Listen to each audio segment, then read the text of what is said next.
Maravilha, vamos lá. Bem, super bem-vindas e bem-vindos. O primeiro, já de cara agradecer ao professor Marcos Marini por ter aceito esse convite, assim, a gente tem feito muitos eventos e as pessoas gentilmente têm aceitado participar, isso me deixa muito feliz, assim, de ver essa união e esse processo de fazer rodar mesmo o conhecimento em fotografia. Então, obrigado, Marcos, obrigado mesmo. Obrigado a você, Dayan. Imagine. Esse é o terceiro encontro de 4. A gente tem hoje o Marcos Marini, como está aparecendo aí para vocês, falando sobre o autorretrato da artista Cris Berrenbach, uma das artistas mais fundamentais na fotografia contemporânea brasileira. Amanhã a gente encerra, e parece que foi combinado, mas não foi, com o prefeito, né? Ele deu feriado na sexta-feira, mas eu já estava pré-programado até quinta mesmo. E amanhã a gente encerra com o professor Leandro Maciel, falando sobre o eu e o vídeo. Então ele vai trazer exemplos e vai discutir um pouco essa relação sempre às 14 às 16. Como vocês já estão acostumados, vejo pelos nomes aqui, eu já vi que vocês já participaram outros dias. Combinei com os palestrantes uma hora, em torno de uma hora de fala, e depois a gente abre para perguntas. Marcos, fica à vontade de direcionar no começo da fala, se você prefere que eles façam pergunta no meio ou no final, como Tá você legal, preferir, assim mesmo. tá legal. E bem, só marcando, né? Esse é um evento feito pelo Tecnologia em Fotografia do Senac Lapas Peão e a realização de um projeto de extensão chamado Neurastenia, o ensaio sobre o absurdo. A gente se reúne a cada 15 dias, segunda-feira. O próximo encontro é dia 5 de abril e ele é absolutamente aberto para todas as pessoas que estejam interessadas para saber um pouco mais sobre e ter aqui um contato. Eu já pego aqui. A gente faz uma postagem toda quarta-feira discutindo o que a gente chama de pós-fotografia, que é um conceito do João Foncubeta. Inclusive hoje, assim que o Instagram me deixar postar um negócio lá, vai ser uma postagem sobre o João Foncubeta. E para quem não conhece ainda o Instagram do grupo de extensão, eu coloco aqui no chatzinho para que vocês possam ver. Me cabe aqui fazer uma pequena apresentação, pedir uma mini bio de Marcos. A gente se conhece de outros carnavais, assim. Sim. Mas leio aqui Bem, o Marcos é formado em artes visuais pela Faculdade Paulista de Artes, é especialista em História, Sociedade e Cultura pela PUC, é docente dos cursos livres e técnicos de fotografia do Senac Lapas Peão, a nossa famosa casinha. Também atua como professor do curso técnico de multimídia no Colégio Liceu de Artes e Ofícios de São Paulo. Já atuou como fotógrafo freelancer, realizando fotografias de produtos, still life e retratos para o mercado publicitário e editorial. E atualmente também realiza trabalhos e projetos autorais. Inclusive, para quem não segue Marcos Marini nas redes sociais, ou faça, porque estou vendo uma bonequinha ali atrás. Ele tem trabalhado com umas instalações que me remetem muito ao Farnese de Andrade, um Sim. artista que eu sei que ele adora também. E tem sido incrível acompanhar esse processo, assim, esse processo. Curioso mesmo para saber mais sobre ele. Max, eu vou ficar por Legal, aqui, vou desligar a minha câmera só tá para te legal. dar mais banda, mas eu vou admitindo todo mundo. Se tiver Tá bom. algo no chat, eu te dou um toque. Obrigado de novo pelo convite, por aceitar o Tá. convite. Muito obrigado, Dayan. Obrigado também ao Senac, né, ao nosso gerente também, o Wilson, que nos dá total liberdade para a gente fazer nossas programações, as nossas ideias com relação à educação. A Isabel também, né, justamente por ter acatado eu vir fazer essa apresentação, né, junto com a Daphne, porque, na verdade, eu não sou professor do curso do tecnólogo, eu sou professor dos cursos livres e técnicos do Senac. E esse intercâmbio, como o Dayan comentou, é super bacana, né, e sempre teve esse espírito de troca a unidade Lapa Cipião, né? Creio que outras unidades também têm, mas a nossa unidade ela tem uma particularidade que é a inserção de vários cursos dentro do que é arte e cultura, né? Então tem cursos de teatro, de rádio, vídeo, TV, já teve cinema, fotografia, enfim, são vários cursos dentro das áreas de multimídia, né? Design também, e a gente transita muito bem, né? Entre os colegas e os conteúdos que são dados pelos colegas. Então, tenho muito a agradecer a todos e a você também, Dayan, pelo convite. Dayan me mandou um e-mail e aí ele propôs a gente falar sobre alguma coisa, sobre autorretrato, para que justamente a gente pensar numa produção que nos dias de hoje o autorretrato virou selfie, né? E um selfie meio... vou usar o termo banalizado, mas não querendo chamar de tudo que é selfie banal, não é isso, né? Mas há uma banalização com relação ao selfie, no sentido das pessoas sempre quererem estar se mostrando, sei lá, uma coisa que a gente já conversei já com o Dayan sobre isso e com meus colegas também de curso. Às vezes você vai em alguma exposição, as pessoas estão mais preocupadas em se fotografarem na frente da obra do que ver a exposição, né? Então, isso até gera certos problemas, né? E orientação de alguns museus e galerias a respeito disso, né? Para que as pessoas também não atrapalhem, às vezes, o fluxo, principalmente em exposições que são grandes, né? Que tem um fluxo de pessoas muito grandes, então há orientações. Mas isso é uma das coisas relacionadas à banalidade, né? E aí, quando o Dayan propôs isso, eu pensei... Ele sugeriu, né, eu falar sobre vários fotógrafos e fotógrafas que falam, que abordam a questão do autorretrato, ou falar de alguém especificamente. E eu lembrei da Cris Berrenbach, que é uma artista que eu gosto muito, né, desde o início dos anos 2000, por volta de 2004, que eu conheci o trabalho dela. Ela já tinha feito outras exposições, mas o que mais me impactou no trabalho dela foi o trabalho das radiografias. Eu conheci ela através do trabalho das radiografias. E me impactou de uma forma muito grande, assim, no sentido, eu como figura, né, como gênero masculino, vendo aquelas imagens, e já me remeteu à questão de dor, de abuso, de uma série de coisas que a gente, infelizmente, está, e mais hoje em dia, né, se deparando com essas informações de uma forma avassaladora, né? Em pleno século XXI, a gente está discutindo coisas que não deveriam estar sendo discutidas. Por um lado, essa discussão ela tem que ser válida, porque a gente não pode deixar que as coisas fiquem nas sombras, né? E acho que é um momento que a gente está passando, que em tudo isso que está acontecendo, a gente tá enxergando nossas próprias sombras, né?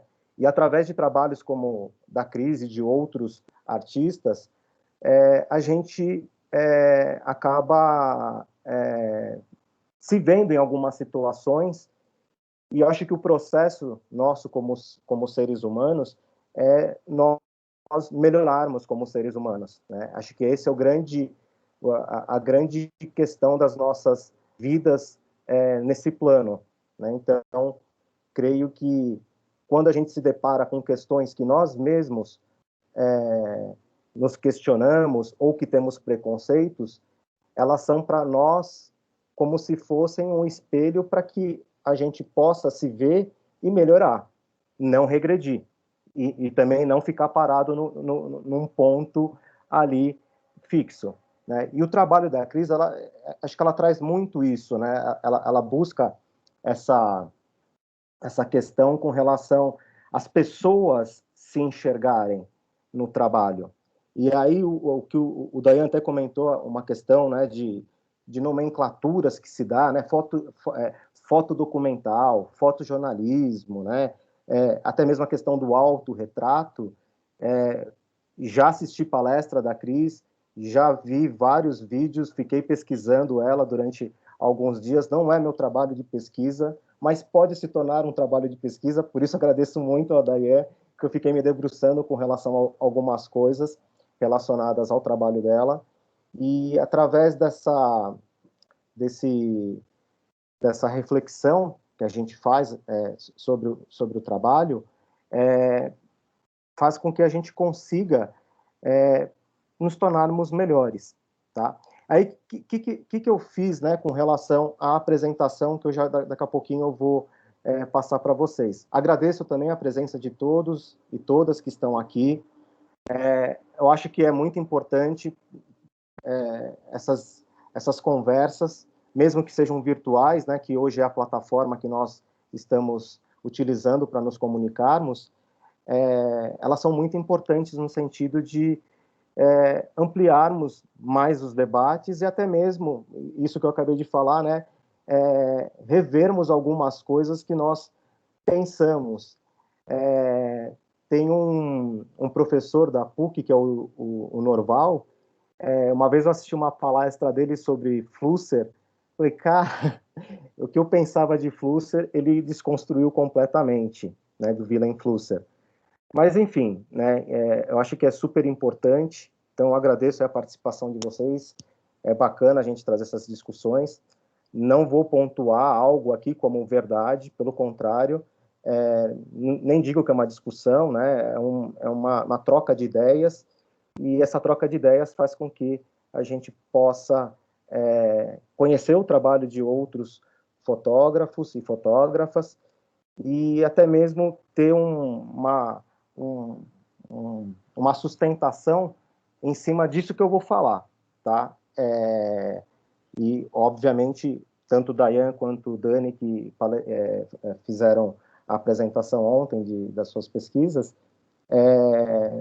a gente consegue ter uma noção mais ampla do que a gente vai discutir. E aí eu me permiti, justamente por duas questões em cima do trabalho da Cris, que são a representação dela, né, os retratos, e aí eu vou trazer um pouco essa questão do autorretrato e do retrato, e também a relação que ela estabelece com o espectador. Tem um trabalho dela que são daguerreótipos e são cabeça de bonecas, ela intitulou Autorretrato. Né? O autorretrato ele está se referindo ao espectador que vai se ver nessas fotos de daguerreótipo. O daguerreótipo ele funciona mais ou menos como um espelho. Né? Eu posso até depois mostrar algum vídeo, alguma coisa que tem até do Francisco, lá do Rio de Janeiro. Mas, enfim, funciona como um espelho. E aí, a partir desse espelho, a gente começa a se ver, né? E aí ela aborda a questão do retrato, o retrato dela, retrato de pessoas. Ela não trabalha somente com autorretrato e dá a impressão que o trabalho dela somente se dá como autorretrato. Além de fotógrafa, ela é uma artista visual, né? Ela faz performances, faz, enfim, vídeos, instalações. Então, isso faz com que o trabalho dela se amplie muito mais do que simplesmente o que é autorretrato. E, além disso, né, ela aborda a questão dos processos, vários processos históricos, processos atuais, e uma coisa que eu sempre falo nas minhas aulas com relação ao digital, e principalmente lá no outro colégio, né, que não tem, como na nossa unidade, laboratório fotográfico, preto e branco, e de processos históricos, que o Dayan faz algumas oficinas no Tecnólogo. No liceu, os alunos eles não têm contato com o analógico. Eu até fazia antes com as pinholes, com as caixinhas de fósforo e filme fotográfico. Mas eles, agora, enfim, mudou a ementa do curso, mudou a carga horária, eu não consigo mais fazer. E eu gostava de fazer isso porque eles tinham contato com o analógico.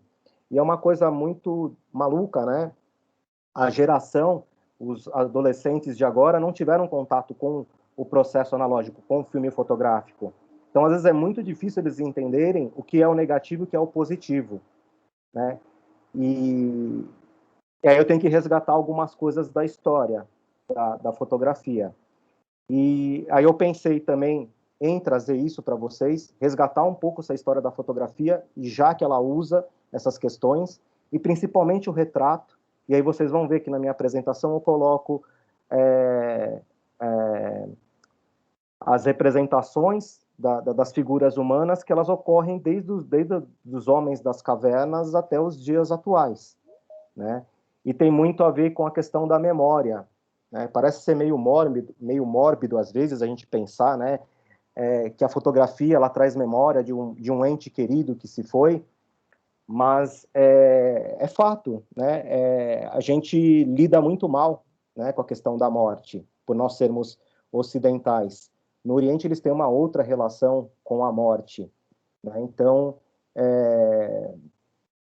bom, eu vou fazer a apresentação aqui, senão é mais ou menos para vocês saberem, né, como vai transcorrer a apresentação, mas tudo que eu vou falar tem a ver com o trabalho da Cris a partir do meu ponto de vista, tá legal? Existem várias questões que dá para se discutir em cima do trabalho da Cris, é um trabalho muito amplo, e aí, como eu falei, quando eu vi aquele trabalho, eu me deparei com questões de sensações, né? E essas sensações, a gente tem que sempre se colocar no lugar do outro. Acho que é esse o grande lance que está acontecendo agora, até mesmo com relação à pandemia, né? A gente tem que se colocar no lugar do outro. E nada mais é do que se colocar no lugar do outro, o respeito com relação ao que a pessoa está passando, ou que a pessoa está sentindo. E nós somos seres humanos, né? Uma das nossas relações com outros seres são as sensações, né? De diversas formas, tá? Se alguém também quiser fazer alguma pergunta no meio da minha apresentação, ou se quiser fazer uma pergunta agora, fiquem à vontade, por favor. Não estou aqui como detentor, né? Eu vejo como uma troca que a gente está fazendo e a apresentação é de vocês, tá? É para vocês. Então, obrigado. Daí eu vou compartilhar aqui. Só que eu vou compartilhar direto do PowerPoint, tá? Se eu carrego aqui, às vezes acaba dando algum problema. Deixa eu ver aqui se aparece aí para vocês. Está aparecendo para vocês? Sim. Sim? Então, ótimo. Se eu ampliar, tá grande para vocês? Vocês estão vendo os slides pequenos, né, do PowerPoint? E a gente está vendo a barrinha lateral dele a ainda. barrinha, né? Tá. E aqui fica grande ou não? Ou continua? Não, continua igual. Tá. Então eu vou carregar pelo próprio. Não queria fazer isso, mas vou carregar pelo próprio, para não ficar. Aí fica uma tela maior para vocês. Então deixa eu voltar aqui um momentinho só, que eu vou pegar aqui o arquivo, carregar ele.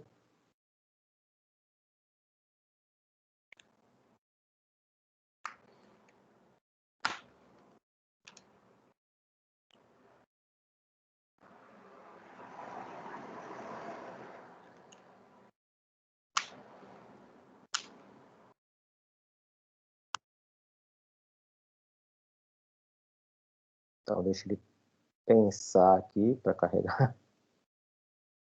Agora foi. Ele só pensar aqui.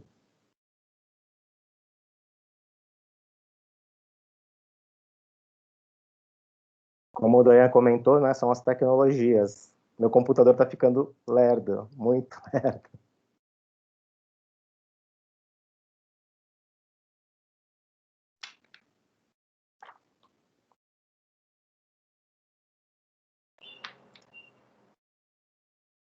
Agora foi, Marquinhos. Foi. Obrigado, Flávia. Imagina. Então, ótimo. Né, então, eu dei o título, né, O Autorretrato de Chris Berrenbach, Fotografia e Arte como Reflexão. Tá? E aí eu quero trazer essa reflexão até mesmo em função desse autorretrato, né, do que ela mesma fala, né, nas palestras delas, tem vários vídeos, que ela não trabalha somente com autorretrato, tá? Tem outras possibilidades no trabalho dela, tanto é que às vezes ela retira o rosto dela, que é o trabalho das noivas e o trabalho Fire, que ela retira o rosto dela, né? E depois a gente vai conversar um pouco sobre isso, e aí tem a questão desse espelho, dessa se ver perante o trabalho dela, né? Independente da questão de gênero.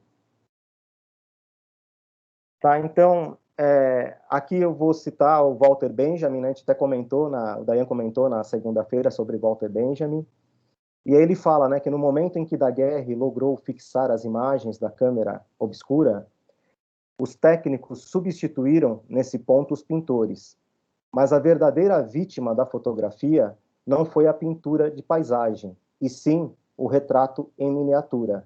Ele está se referindo aos daguerreótipos. E uma coisa que eu acho curioso ele ter colocado, o Walter Benjamin, é que ele coloca como vítima, né, a questão dos retratos, né, não a reprodução de imagens de paisagem. Eu fico imaginando que na época deveria ser como se tivesse um iPhone 20, né, você ter um daguerreótipo, né, então era algo de ostentação. Hoje, quando a gente fala que a fotografia se democratizou, de fato, sim e não, né, a gente vive num país que, infelizmente, está voltando às estatísticas relacionadas à fome, né? Mas, de uma certa forma, muitas pessoas têm mais acesso à fotografia do que no século XIX, obviamente. E ao longo do século XIX, século XX e agora século XXI, as pessoas têm muito mais facilidade em reproduzir uma imagem do que se a gente pensar no século XX, início do século XX, né, e século XIX, né, meados do século XIX. Era uma coisa que deveria não, era uma coisa muito cara, né, que poucas pessoas tinham acesso. Mas esse desejo pela imagem, ela é algo que ela vem desde a pré-história até os dias de hoje, né? Então, eu vou falar aqui sobre a representação da figura humana ao longo dos séculos, rapidamente, tá? Porque também não dá para a gente ficar esmiuçando, porque senão ficaria uma aula somente de história, não é isso que eu quero, né? Mas é só criar essas relações para vocês terem um entendimento sobre as questões de processo da Cris.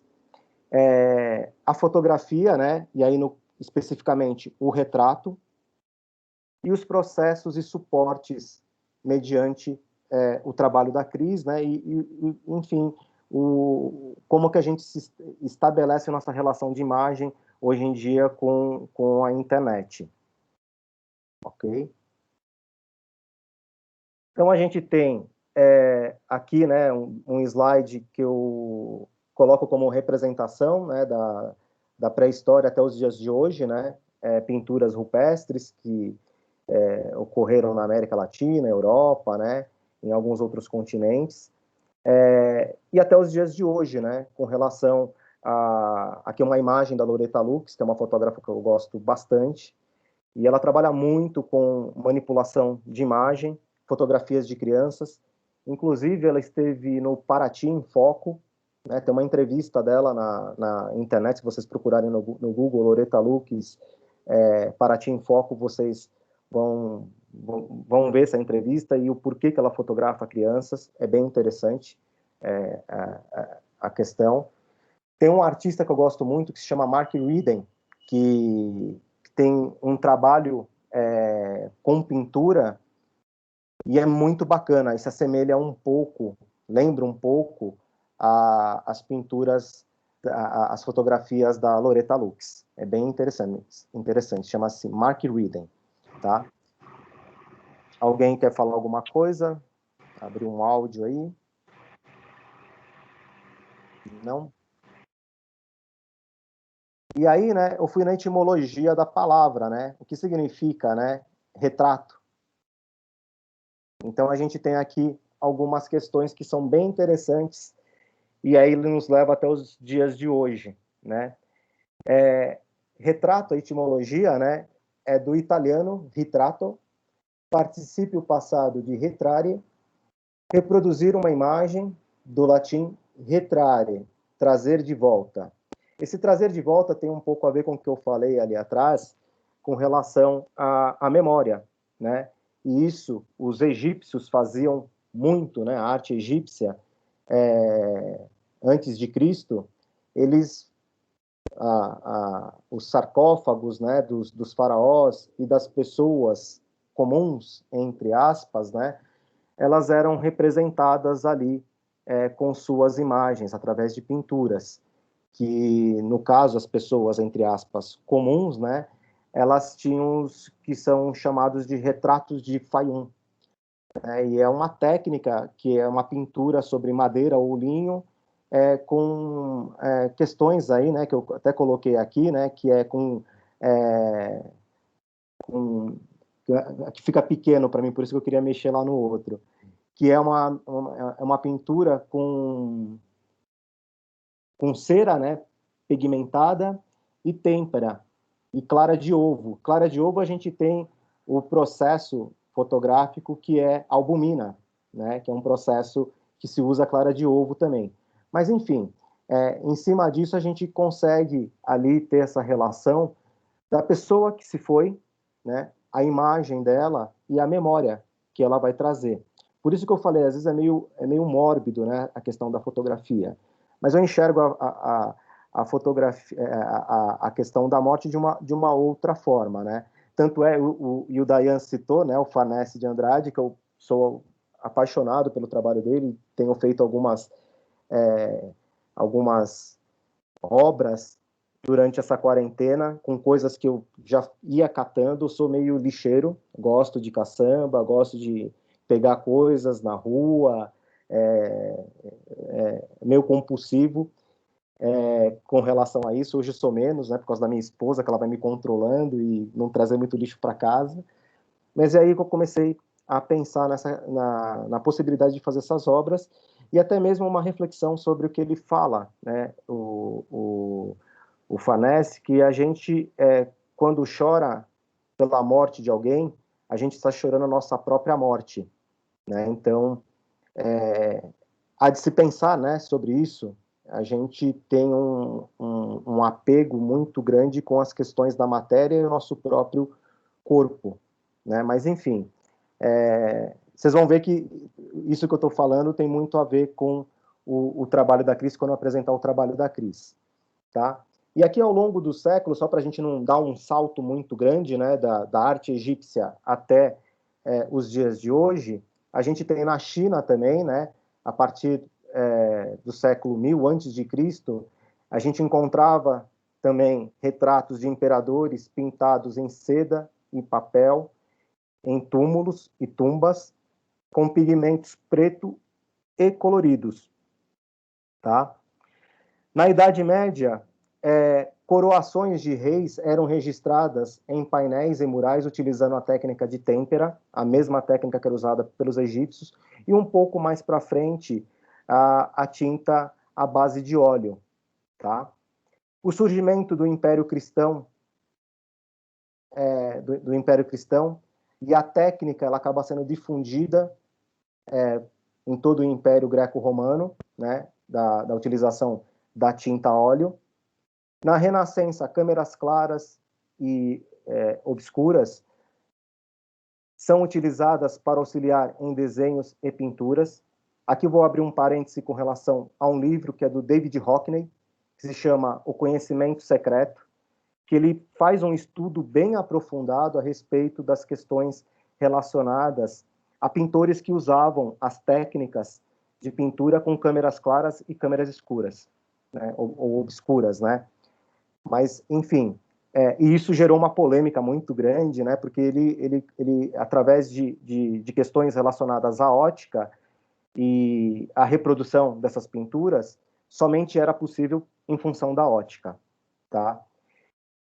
E a intensificação, desculpa, das relações entre Oriente Médio, Extremo Oriente, América e Europa, começa a estabelecer mudanças no mundo, né? Então, tem as navegações, a questão de troca de cartas, né? Hoje a gente fala em e-mail, né? Mas eram trocas de cartas, de conhecimento, de estudos que eram feitos.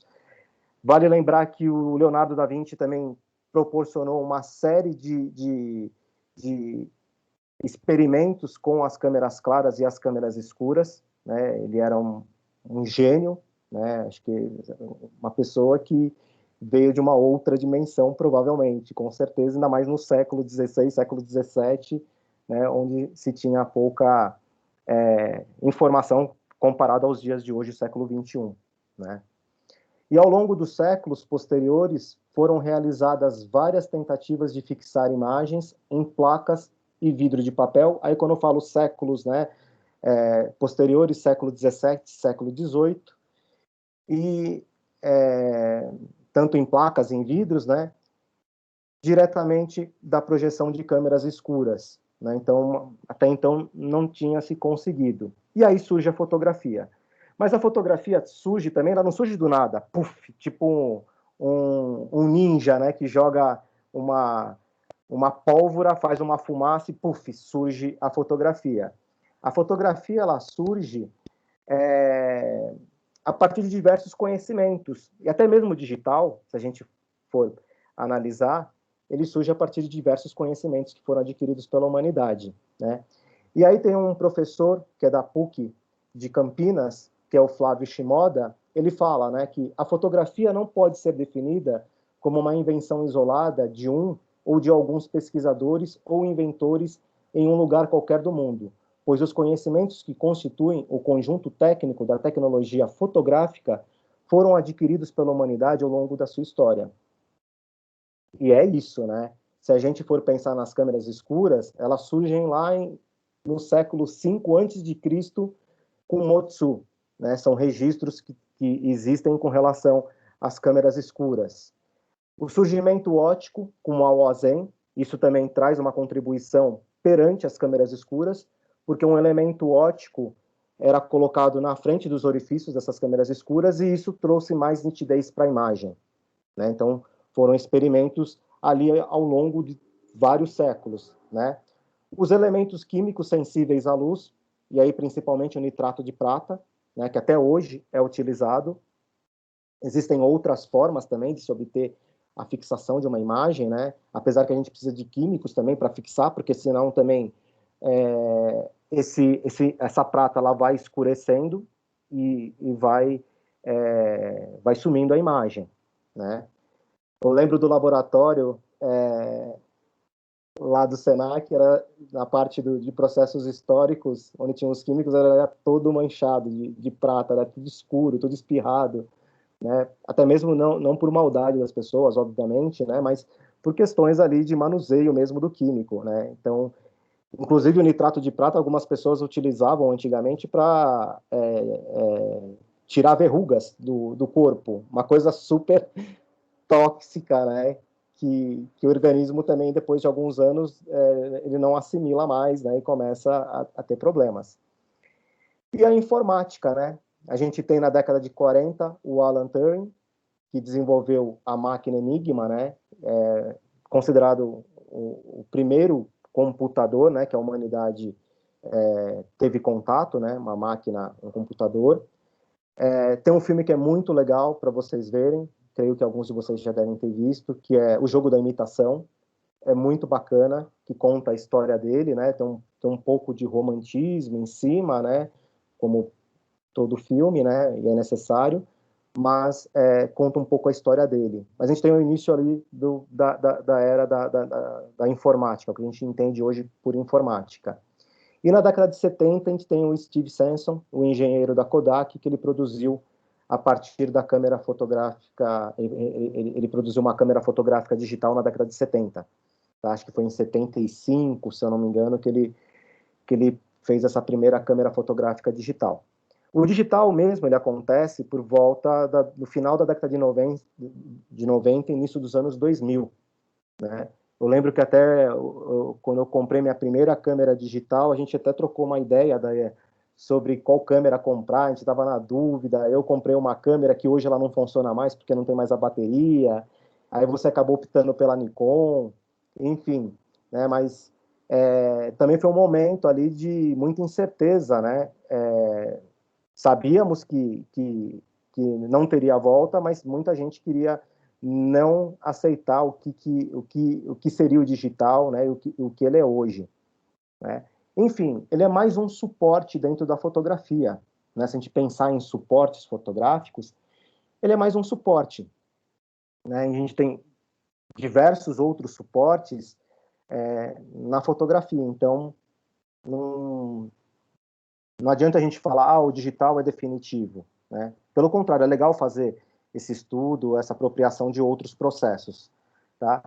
E aí surge realmente a fotografia, a partir desses quatro pilares, chama de pilares, que a gente tem o surgimento da fotografia.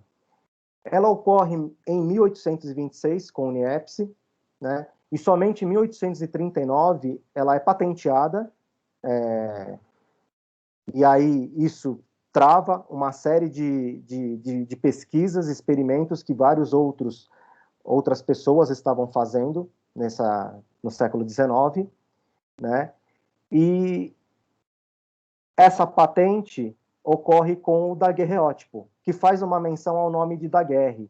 Niepce e Daguerre se associaram. Logo que o Niepce consegue obter uma imagem com uma placa de metal, betume da Judéia branco, e ele expõe por volta de 8 horas, mais ou menos, existem literaturas que falam menos, literaturas que falam mais, a gente tem a primeira imagem registrada dentro de uma câmera escura, e essa é a imagem que se tem registro como a primeira imagem fotográfica. Existiram outras imagens, outras pesquisas, mas essa foi a que mais deu certo. E aí ele era amigo de Daguerre, Dayan até comentou de Daguerre, né, na aula passada. Ele era um cara que tinha recursos financeiros, ele era muito bem, se relacionava muito bem com o meio político, o meio artístico, e ele, em 1839, ele patenteia o daguerreótipo, e isso faz com que todas as outras pesquisas fiquem paradas, né? O daguerreótipo ele é uma imagem única, ele é um positivo, existe um ângulo correto para se conseguir ver a imagem ou positivo ou negativo, né? Então, de um formato pequeno, numa placa de cobre, com nitrato de prata, basicamente, explicando bem por cima, tá? E a imagem fixada, como eu falei para vocês, a prata ela precisa ser fixada, senão ela vai escurecer. E aí ela é fixada com vapor de mercúrio. Uma parada bem tóxica, bem intensa, né, de se manipular. Tá? E aqui tem uma frase do Flusser, que até citei ele no começo, que ele fala, né, que a fotografia inaugura a era do aparelho, caracterizando uma nova forma de relação social. Deixa eu só, peraí, admitir aqui. Ficou bem em cima. De relação social, baseado pela mediação da imagem fotográfica e que passa a programar as reações coletivas do mercado de consumo em massa. E tem muito a ver com o que o Dayan falou, né? Século XIX, século XX, a questão do eu, né? Da pessoa começar a ter um conhecimento, uma postura e uma busca mais cristalizada por esse eu. Hoje em dia, né, se a gente pensar do século XIX até hoje, nós somos muito influenciados por imagens. A gente se veste de um determinado jeito para se enquadrar em um determinado grupo social, a gente consome coisas também para se enquadrar dentro de algumas questões sociais. Quantos eus, né, nós temos? Existem vários, né? A gente cria vários personagens com relação a sentimentos, né? personagens com relação à manipulação, né, desses sentimentos, ou personagens para se autoafirmar, né? Então a gente tem que tomar um pouco de cuidado com isso, que está muito relacionado à questão do ego, né? Mas por que eu trago isso? Eu não trago isso por uma questão de ego, uma questão de por essa questão, porque eu vejo muito isso no trabalho da Cris Berrenbach, né? A gente se enxerga no trabalho, né? Pelo menos eu me enxergo. Acho que quem conhece o trabalho dela acaba se enxergando através das obras dela, e não só se colocando no lugar, mas também dela, né, e dos personagens, mas também diante da sociedade que nós vivemos, né, o quanto cruel ela pode ser com relação ao nosso próprio corpo. Será que nós somos donos dos nossos próprios corpos? Né? Até que ponto a gente tem um controle total de liberdade com relação aos nossos corpos? Se a gente vai parar num hospital, por exemplo, a gente é medicado e, assim, a gente não tem um controle. Se eu tiver, por exemplo, em estado, tiver apagado, por exemplo, eu não tenho um controle sobre o meu corpo mais, né? A gente pensa que tem controle, mas não tem. Até mesmo coisas que nós nos alimentamos diariamente, né? Enfim.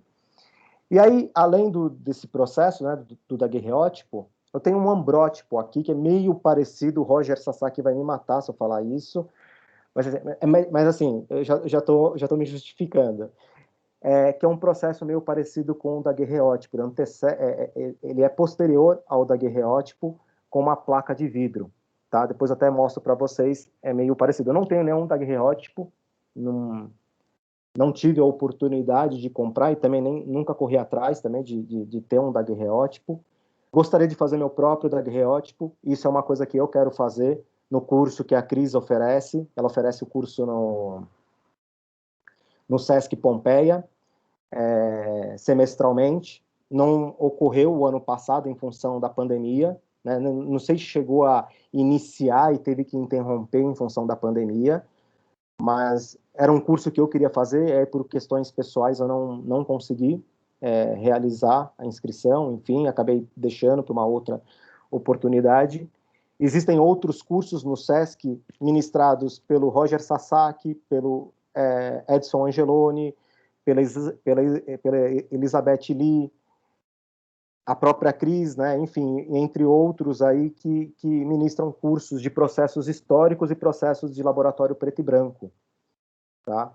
No Senac, o Dayan, ele tem, né, é uma disciplina, Dayan? Ou são oficinas que você dá dentro de processos históricos? É uma disciplina de poéticas fotográficas que a gente aborda os processos, principalmente Van Dyck, cianotipia e Destillon. Ah, legal, bacana. Então, o Senac também oferece, mas é somente para o curso do tecnólogo, né, Dayan? Não é aberto ao público, como o preto e branco há um tempo atrás foi, né? Lembra que a gente fazia? Sim, como é uma disciplina dentro do curso do Tecnologia em Fotografia, realmente é ofertado só para os alunos mesmo. Uhum. Infelizmente, né? A gente gostaria, né, Sem dúvida. de poder oferecer como cursos livres, enfim. Mas, enfim, quem quiser pode ir para o Sesc, né, fazer inscrição. Há uma facilidade maior para quem é associado, né, enfim. E também existe o Francisco, agora não me lembro o sobrenome dele, que é do Rio de Janeiro, que ele faz também o daguerreótipo, mas ele faz no processo do daguerre mesmo. A Cris, ela usa um outro método, que é o Becquerel, né? Acho que é Becquerel que fala, Becquerel. Enfim, não sei se você consegue corrigir minha pronúncia aí, Dayan? Se você lembra, acho que é Becquerel, né? E aí, se falar em inglês, é Becquerel. Eu nunca soube, mas desculpa. Enfim, é esse processo, que é um processo que não vai o vapor de mercúrio, não entra o mercúrio na confecção, né? Tanto é que ela foi para o Canadá para estudar aí, próximo ao Canadá, entre Estados Unidos e Canadá, fronteira, onde ela foi estudar esse processo, né? Que é o processo que ela utiliza e é a oficina que ela dá, que eu estou louco para fazer já há muito tempo. Uma vez a gente foi, não sei se o Dayan estava também, a gente foi lá para o Sesc tentar fazer a oficina dela. Eu falei, vou cedo, né? Eu morava lá do lado, eu morava na Barão do Bananal. Vou acordar por volta de umas, abri acho que 7 ou 8 horas, não me lembro. Eu acordei mais cedo, falei, vou chegar por volta de uma meia hora antes, né? Uma hora antes. Cheguei lá, já tinha uma fila gigante e eu não consegui fazer. Enfim, acho que foi do Francisco, acho que nem foi o da Cris Berrenbach, que foi, acho que era do Francisco no Sesc Pompeia. Enfim. E aqui são os outros processos, né, que o Dayan até citou alguns deles aí, né, cianotipia, Van Dyke, albumina, que é com clara de ovo, nitrato de prata, a goma bicromatada, que é esse trabalho que a Cris tem, que é a série Mulheres de Ló, e é da coleção Pirelli, esse trabalho. Ela é uma das poucas mulheres, né, dentro da coleção MASP, tem uma predominância muito grande de homens na coleção, infelizmente, né, mas vem mudando muito essa questão, né, de mulheres dentro de acervos, de galerias e de museus. Isso é uma coisa muito bacana. E esse é um processo que é goma bicromatada feito em lixa. Lixa de lixar, né? Lixar parede, lixar móveis, metal, enfim. E ela utilizou a lixa como suporte para colocar essas imagens. Tá? E existem os processos industriais também, né, que a gente conhece, que aí muitos artistas querem sair fora desses processos, né, que é papel fotográfico, né, convencional, com nitrato de prata, a Polaroid, o Impossible, que é o mesmo formato da Polaroid, mas é uma empresa à parte da Polaroid. Uma coisa que até hoje eu não entendi direito, o Polaroid existe até hoje no mercado, mas ela faliu e uma coisa meio maluca.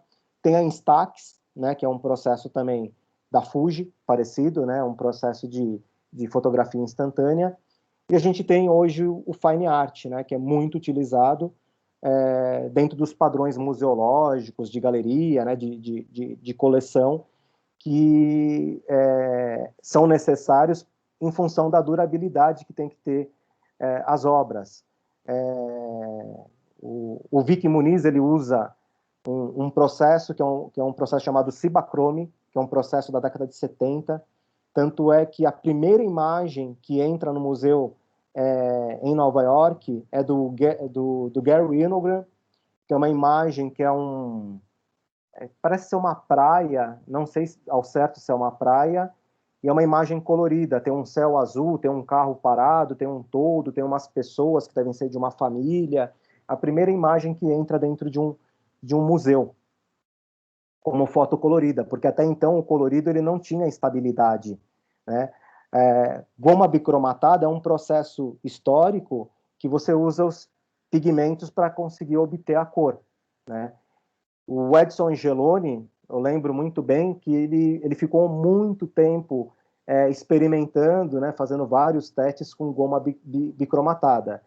E assim, você nunca chega a uma conclusão, né, com processos históricos, porque eles são meio que orgânicos, né, não é igual o processo industrial.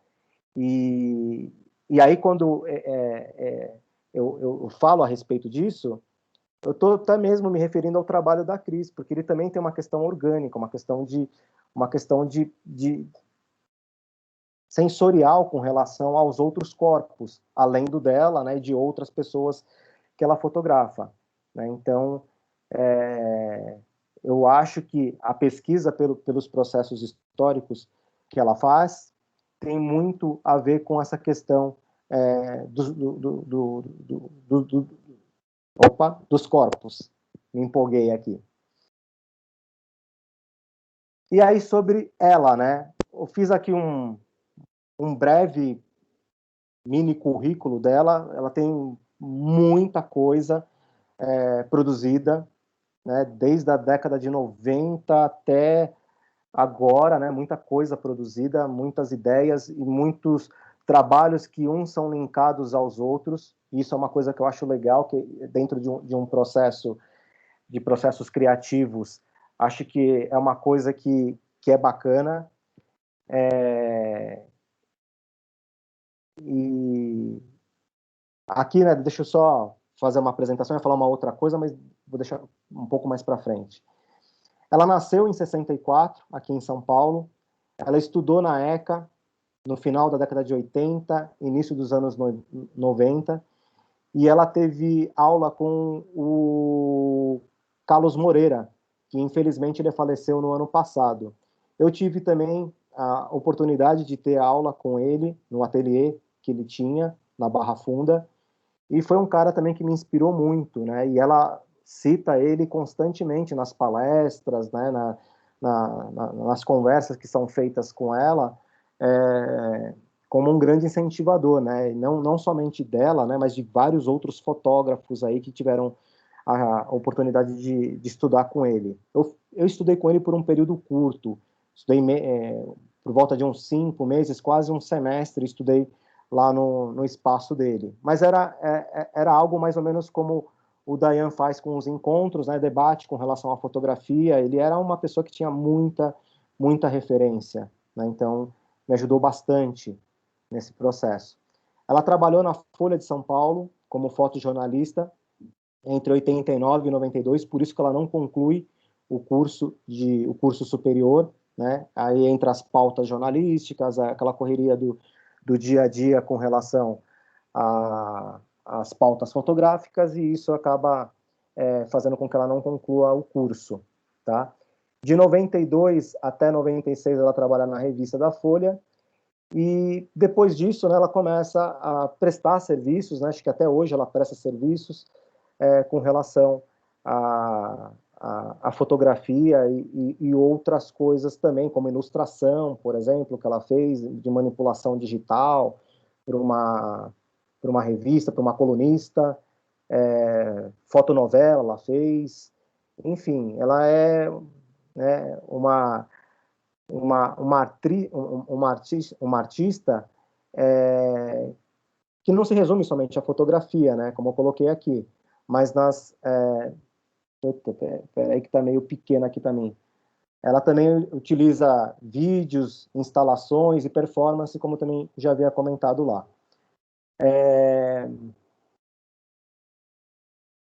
Aqui ela utiliza diversos tipos de suportes, né, como eu comentei anteriormente, mas o que ela se dedica mais na pesquisa, e tanto é que ela dá aula com relação ao conhecimento dela, é o daguerreótipo no método Becquerel. Vou chamar Becquerel, tá bom? Fica mais fácil aí colocar português, aí, vamos portuguesar o nome, tá?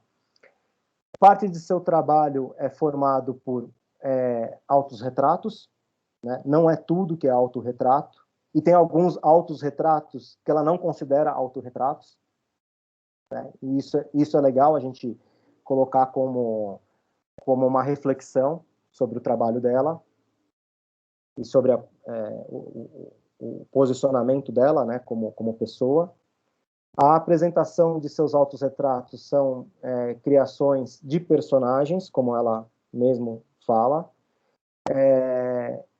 a parte das questões contemporâneas, né? Ela está sempre colocando algumas questões relacionadas principalmente ao corpo feminino.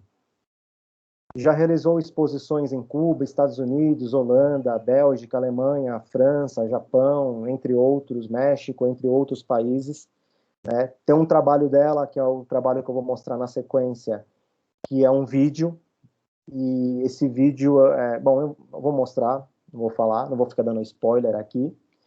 Em 2014, ela recebeu o prêmio Porto Seguro em pesquisas contemporâneas por sua produção com os daguerreótipos, tá? Prêmio Porto Seguro, ele era um prêmio, acho que nem tem mais, né, Dayan, o prêmio Porto Seguro. Acho que ele só tem um espaço Porto Seguro, né?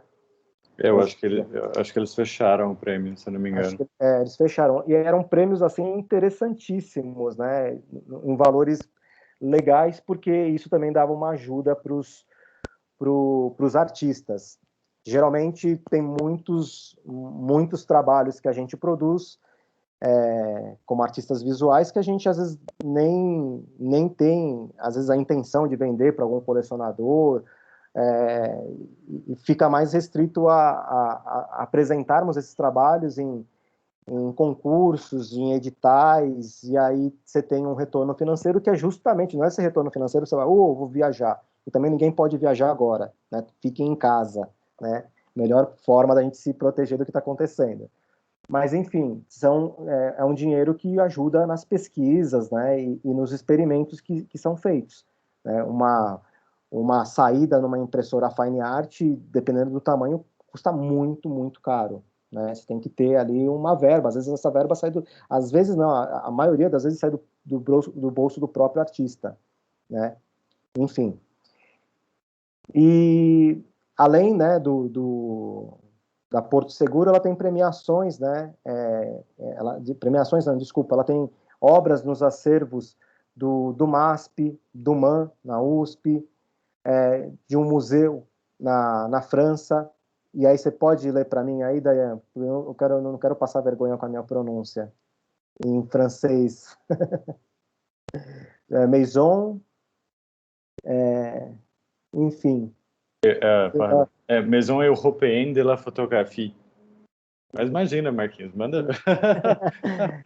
Mas, assim, é mais para que a gente fale os nomes corretos, né, as pronúncias corretas. Mas acho que o importante aqui é a gente falar sobre o trabalho dela, né, essa relação que eu quero estabelecer com o eu, né, até mesmo o título desses nossos encontros, né, e as imagens, no caso da Cris Berrenbach, tá? A gente se deparar com nós mesmos. Tá? Aqui é um vídeo, eu passo depois no final, que é o vídeo que eu comentei com vocês, que ela, por volta, acho que em 2004, ela faz 2003, desculpa, ela faz um trabalho para uma galeria em Curitiba, que eles solicitam um trabalho novo para ela. Ela já tinha o trabalho dos raios-x, o trabalho da guerreótipo e outras coisas, e eles pedem um novo trabalho para ela.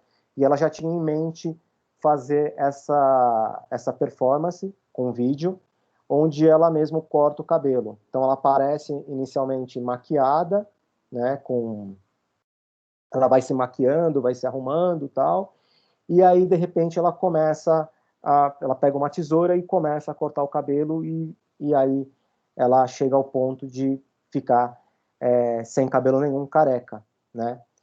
E esse vídeo causa um grande impacto, né? E até hoje ele como ela mesma fala, é um trabalho que viaja o mundo. O que é legal desse trabalho, aí tem muito a ver com o que eu propus lá no começo, é que ela fala que ela deixa na altura dos olhos das pessoas um monitor de televisão. Ela tem 2 monitores de TVs antigas, e esse monitor ele fica na altura das pessoas, né? Meio que frontal, a pessoa nem olha para cima nem para baixo, ela olha frontalmente, como se fosse um espelho mesmo, né? E se a gente voltar naquela questão dos sarcófagos, os sarcófagos eles têm mais ou menos a altura do que eram os faraós, né, e as pessoas, entre aspas, comuns, né, como eu citei. Então, essa relação de se ver, né, e assim, eu interpreto muito esse trabalho nas questões impostas pela sociedade com relação aos padrões de beleza, né, principalmente com relação ao corpo feminino, né, e ela vai se desconstruindo por completo até ficar careca, que é algo que, né, não é tão comum uma mulher cortar o cabelo muito curto, né, dentro dos parâmetros que a sociedade coloca, tá? Não estou falando em questões em linhas gerais, tá? Aqui o retrato íntimo, que são as radiografias, foi o primeiro trabalho que eu tive contato, que eu vi. E aí também eu queria entender esse processo, né? E ela explica, depois que eu assisti a palestra, eu entendo, né? Que ela coloca mesmo esses objetos, ela insere esses objetos no órgão genital dela, né? Cria um certo impacto, um incômodo, né? A gente vê essas imagens, mas aí como ela mesmo fala, né? De uma pesquisa de uma doutoranda da Faculdade do Rio de Janeiro, da Federal do Rio de Janeiro, que ela comenta, né? Segundo Berrenbach, a proposta é testar os limites do próprio corpo e... Espera aí que meu óculos não tá... Fica muito pequeno para mim aqui, pessoal, desculpa. E introduzir... Não, opa.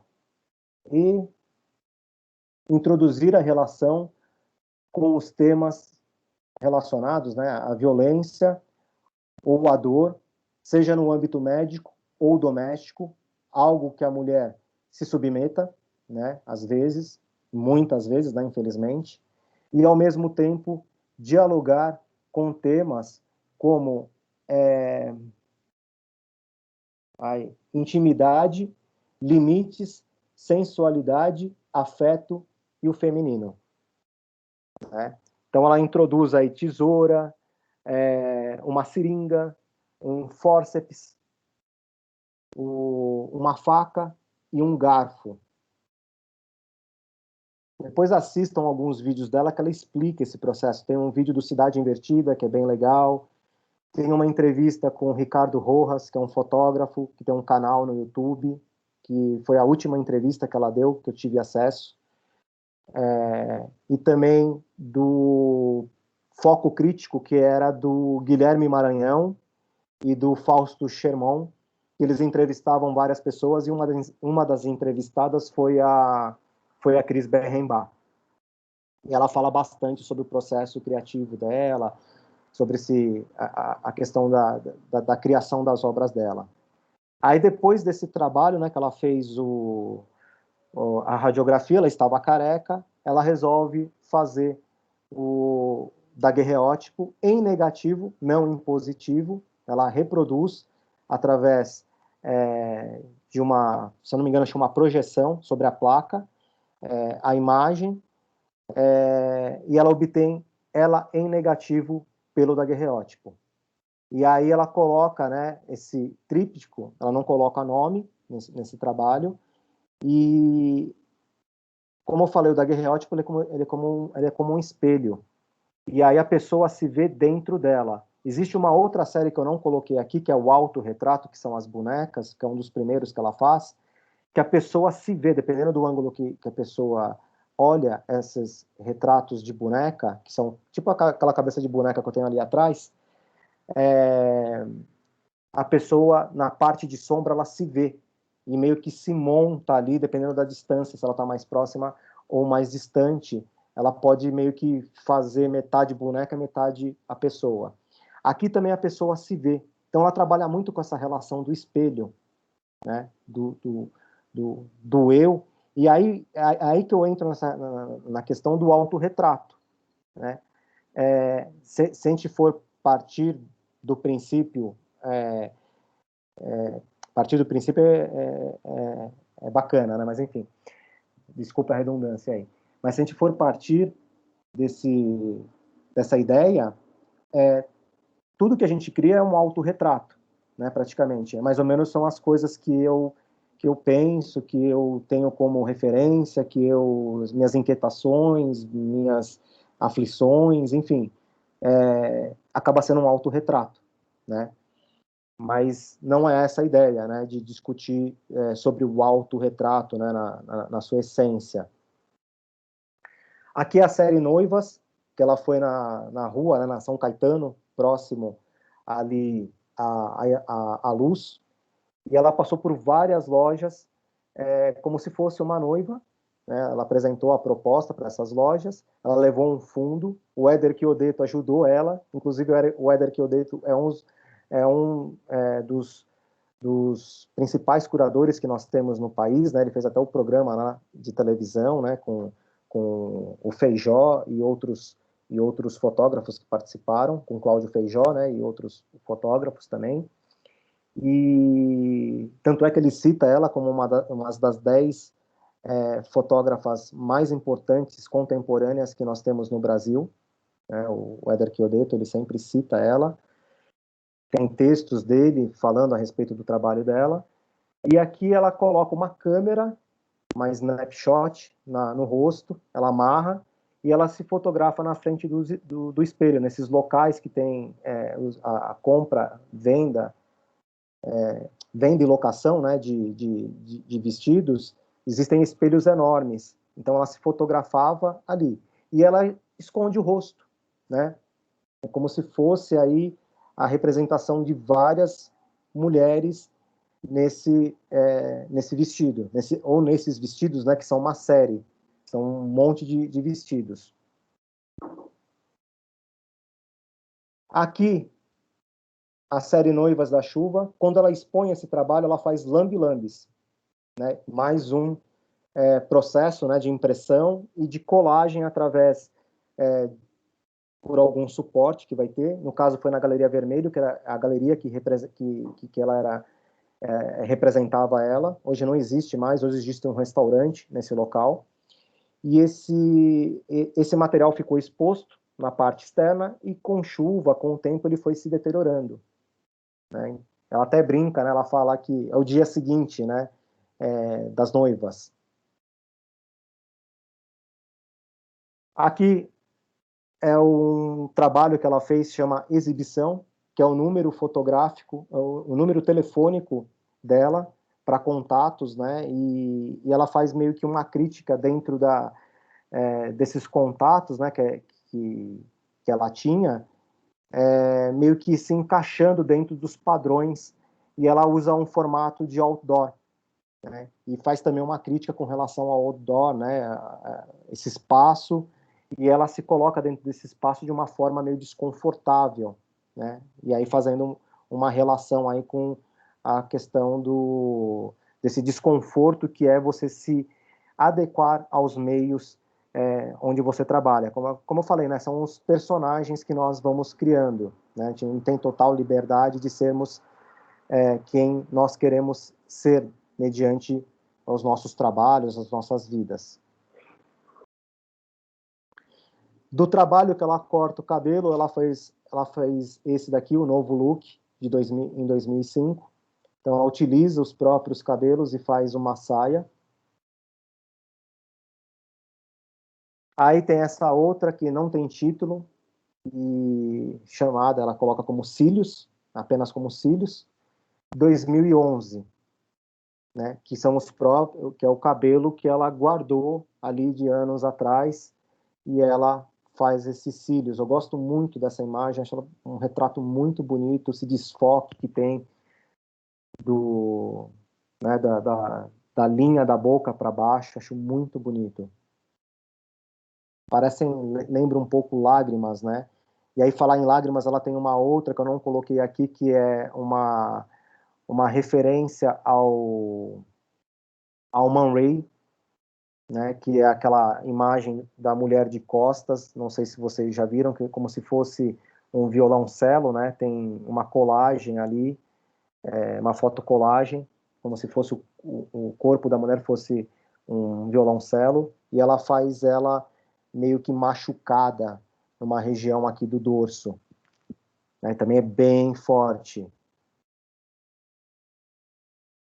E aqui o projeto Fire, que inclusive foi a Sandra Tucci, que é uma das professoras aí de vocês, acho que ela dá aula também, né, um tecnólogo, se eu não me engano, e aqui ela fala a respeito desse trabalho, onde a Cris ela se coloca como diversas mulheres em suas profissões distintas, né, e ela amplia grande no tamanho dela, volta de 1,60 m, mais ou menos, e ela vai num local, num estande de tiro, e dá tiros no rosto dela, né, com explosivos e com balas mesmo de munição, de revólveres, né?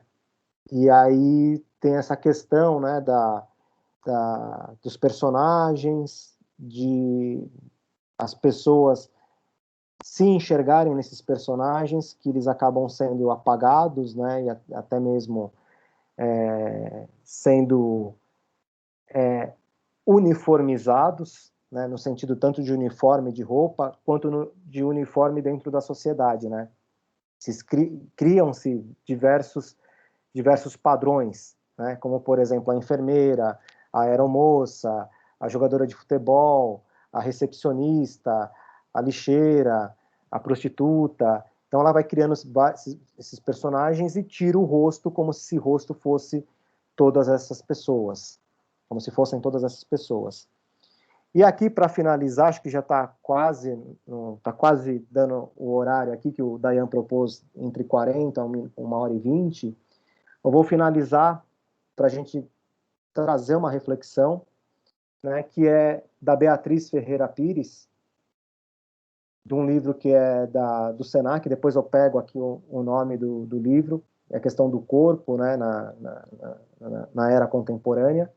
Sabemos que antes de qualquer opinião, de qualquer opinião, estética ou não, o que primeiro nos invade é a sensação, e que é a base de todas as nossas sensações, e que a base de todas as nossas sensações é o corpo físico, e através dele estabelecemos nossas relações com tudo que é externo a nós, e é através dele que, mesmo inconsciente, se manifesta tudo o que é interno a nós. Uma reflexão aqui que eu quero deixar nessa apresentação. E aí, assim, fiquem à vontade para a gente conversar a respeito.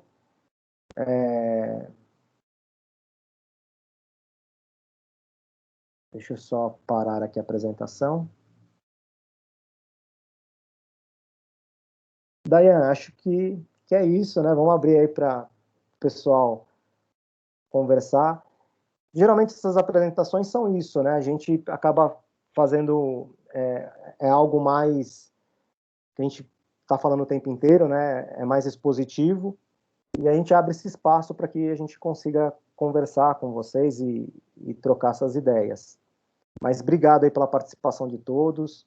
Como o Dayan comentou na segunda, né? Hoje é uma quarta, também tá quente pra caramba, né? Tá abafado, e vocês estão aí dispostos a escutar e pensar sobre fotografia e artes em geral. Mas brigadão mesmo. Valeu. Obrigado, Dayan, mais uma vez pelo convite. Imagina. Alguém fez alguma pergunta no chat? Enfim. Chat ainda não. Alguém queria colocar alguma coisa? Enquanto o povo vai pensando, Marquinhos, deixa eu fazer uma questão. Uma coisa que me encanta no trabalho da Cris é que ela pensa os processos históricos para cada projeto, né? Me encanta a ideia de não fazer processos por fazer processos, porque os processos históricos eles têm um pouco um fetiche. Tipo, eu tô fazendo Van Dyke. Tá, mas é uma técnica, como fotografia digital, como vídeo, como serigrafia, é uma técnica como outra qualquer, né? Mas principalmente por conta dessa aura do processo que tem a ver, e me encanta muito no trabalho dela, que ela pensa o suporte por trabalho e não fica vinculada só a um processo único, assim. Queria saber o que você acha disso, assim, o que você pensa a respeito dessas escolhas. Eu também, sim, fico vidrado, assim, nas ideias que ela tem. Eu mesmo gosto desse tipo de quando ela trabalha com instalação e utiliza esses processos.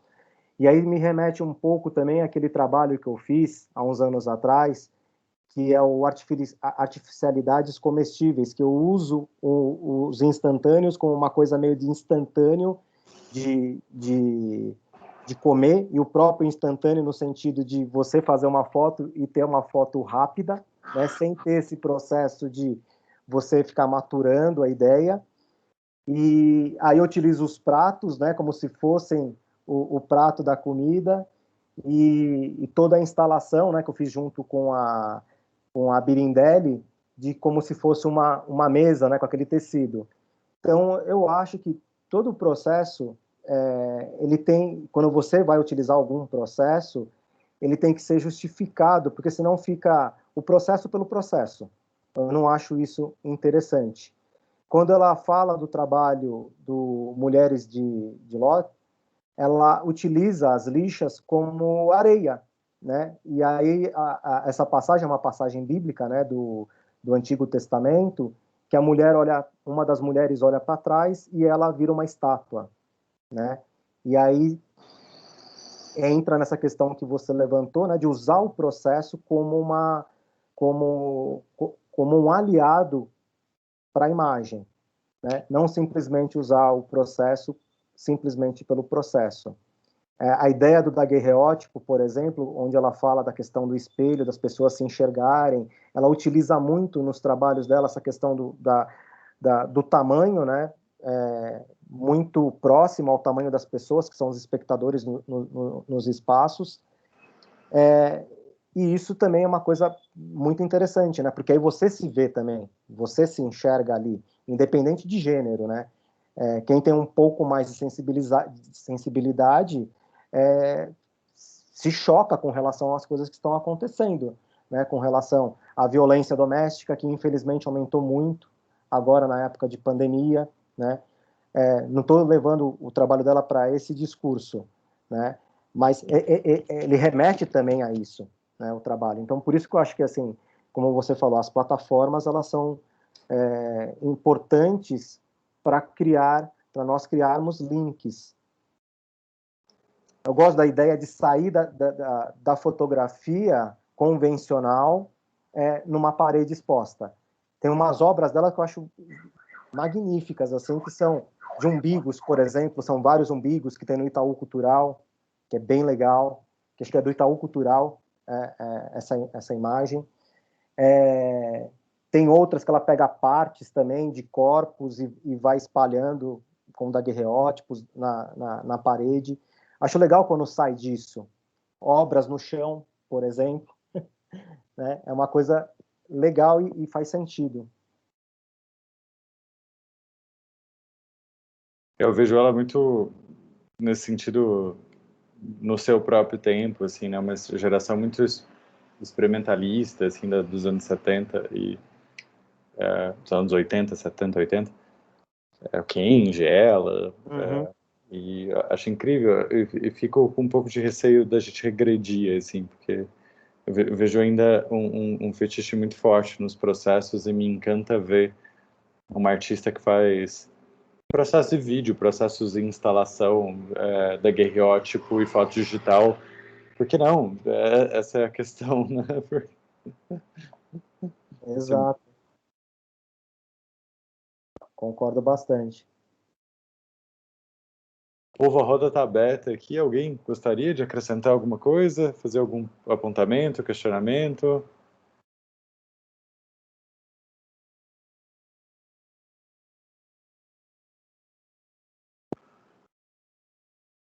Aqui, então, acho que eu passo para as considerações finais. Se você quiser falar alguma coisa para considerações finais, depois eu faço um fechamento mais oficial.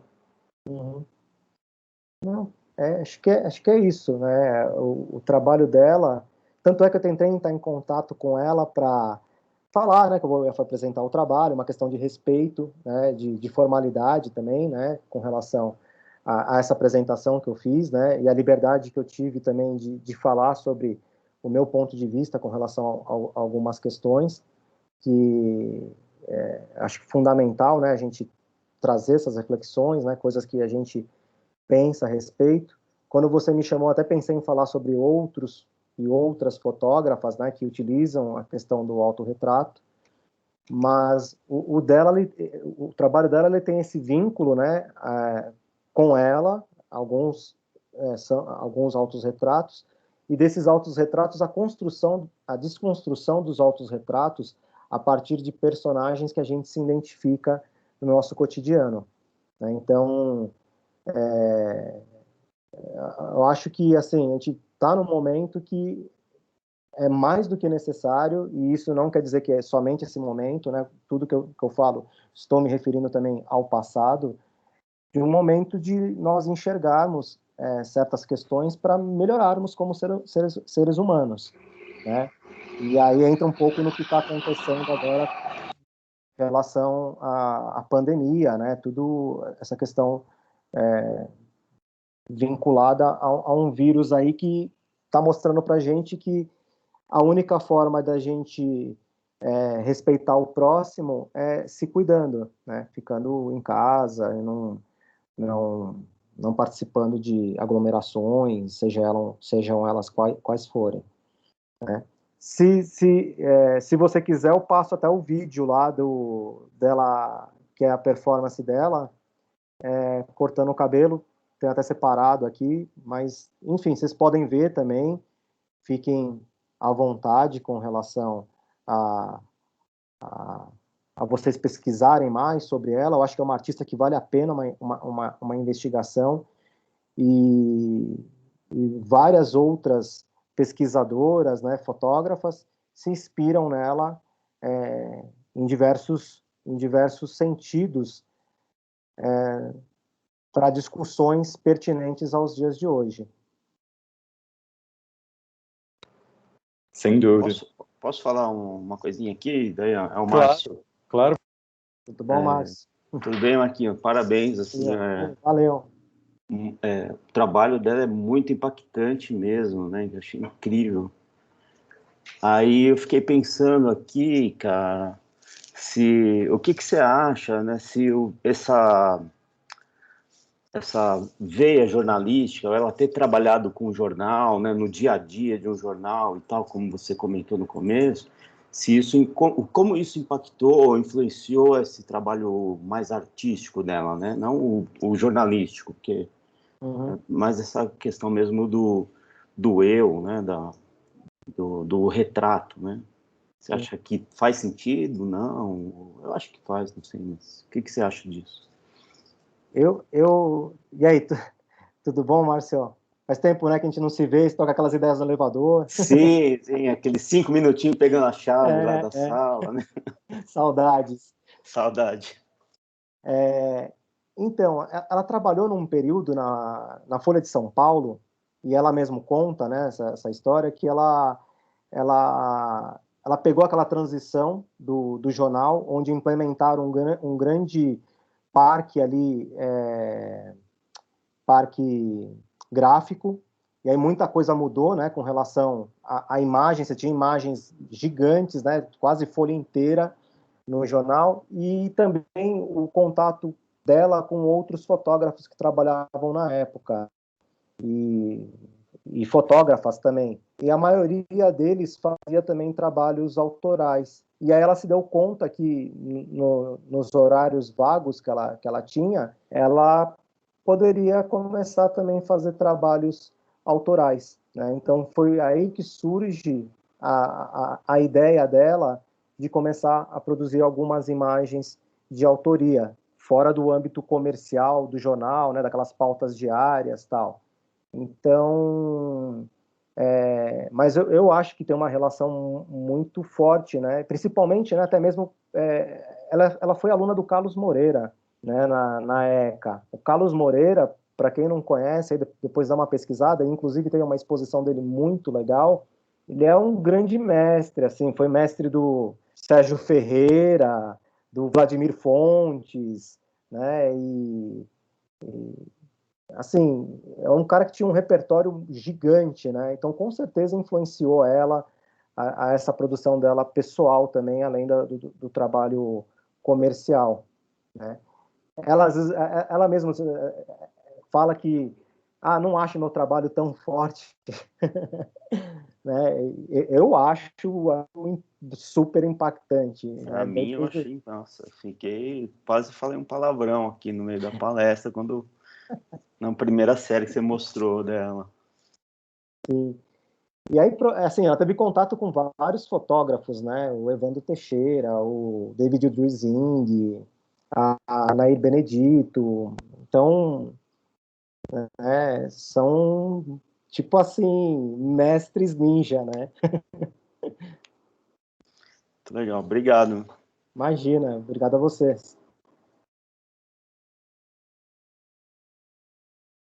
Gente, então, queria só ler o chat aqui. A Thaís Frente falou que achou o trabalho dela incrível.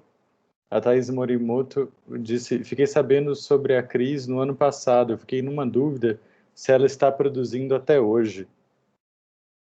Então, eu tentei entrar em contato com ela, né? Através de e-mail e do Instagram. Não sei se o e-mail estava certo, enfim. E a última entrevista, assim, do que eu levantei nesses últimos dias aí, semanas atrás, né, desde que a gente começou a conversar, Dayan, foi que a última entrevista dela foi com o Ricardo Rojas, num canal no YouTube, no início de 2020, antes da pandemia. Né? Então, ela fala nessa entrevista que ela estava com um projeto e ela teve que ela falou que estava com um projeto e provavelmente teve que parar em função da pandemia, né? Isso daí foi antes do Carnaval, essa entrevista. Né? Então, não sei agora como tá. Inclusive, o site dela, infelizmente, saiu do ar. Eu ia utilizar algumas coisas do site para mostrar para vocês. E é mais ou menos uma semana e meia, quase uma semana e meia, o site dela está fora do ar. Então, não sei o que aconteceu, né? Às vezes é questão de renovação, né? Como chama? Enfim, renovação do site, né? Pelo servidor, mas está fora do ar. Mas eu não tenho nada relacionado. Eu não sei se a gente pode falar aquilo que você me falou na reunião, né? Mas tinha uma ideia no ano passado também com relação ao Senac e ela, né? Mas também a pandemia acabou dando uma brecada. Nem sei se isso daí está em stand-by, né? Ou, enfim. Tá em stand-by eterno, assim. Não, a gente pode falar no dia 16 no dia 13 de março do ano passado, a gente tinha acertado, Flávia Guedes, que está aqui, e eu faríamos a curadoria de uma exposição da Cris Berrimbá na galeria do Senac Lapa Cipião, num evento enorme que a gente ia ter com a Janine Moraes, com o Gustavo Minas, com a Cris Berrimbá, e a Cris faria um workshop de daguerreotipia, a exposição e uma palestra no Senac, e isso foi acertado no dia 13 de março, no dia 17 de março, 16 na verdade, é decretado o isolamento social em São Paulo, e a gente tem que suspender tudo, enfim, até agora a unidade não pôde trabalhar completamente aberta, então tá em stand-by, assim, mas pela conversa que eu tive com ela, isso há um ano atrás, eu até fiquei curioso e perguntei se ela estava produzindo, para saber se a gente expunha coisas novas ou coisas antigas, e ela disse que estava produzindo, mas que gostaria muito de expor as coisas antigas.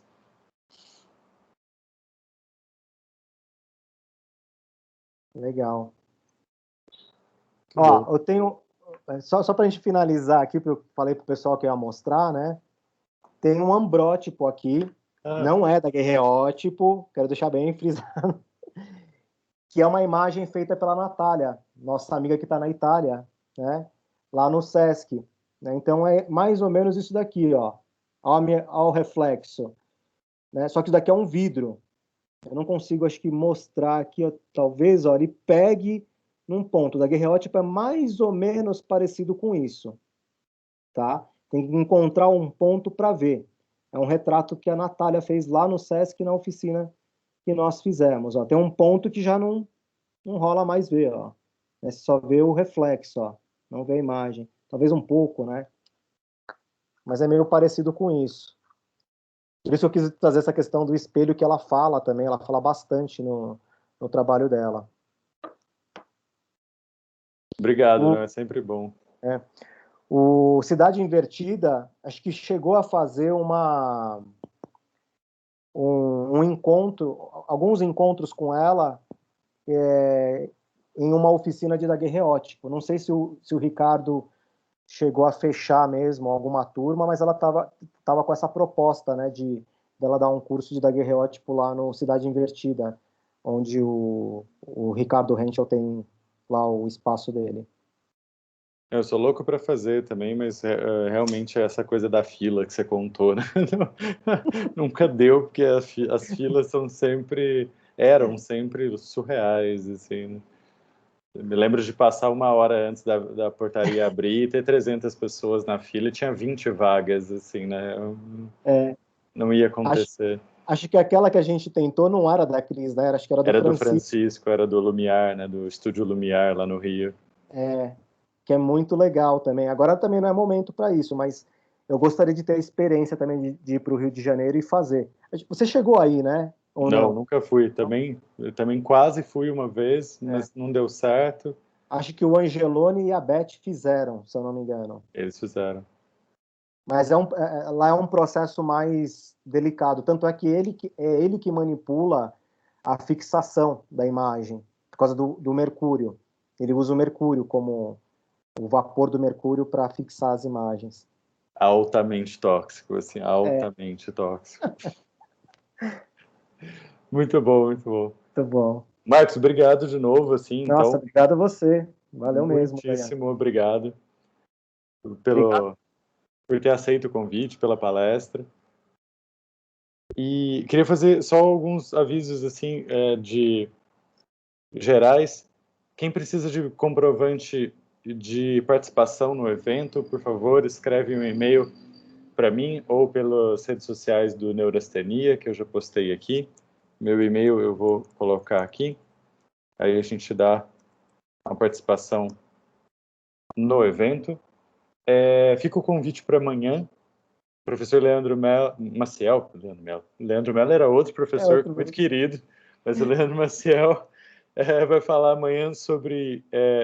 a palestra chama-se Sobre Eu e Mim Mesmo, Filmes Diários e as Autobiografias no Audiovisual. Então fica aqui o super convite para vocês. E como já é tradicional nessa ideia, bora fazer uma foto, né? Bora fazer um print screen. Virou tradicional. Né? Tradicional. Eu só não sei mexer aqui como escolhe.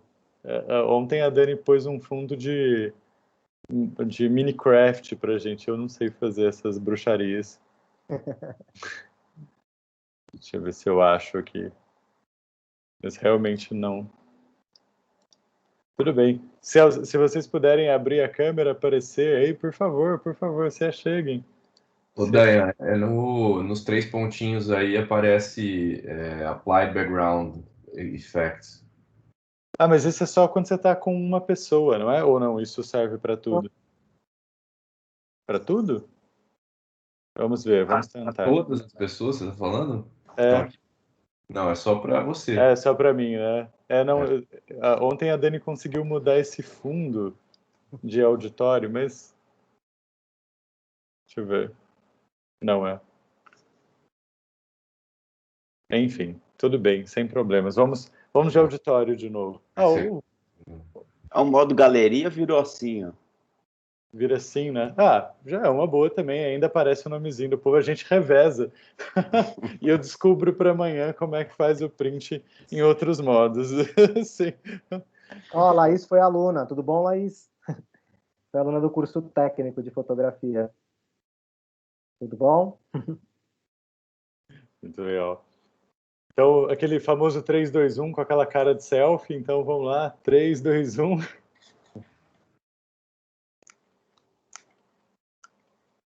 Maravilhoso. Muito bom, muito bom. Obrigado, gente. Obrigado pela Valeu. participação. Obrigado.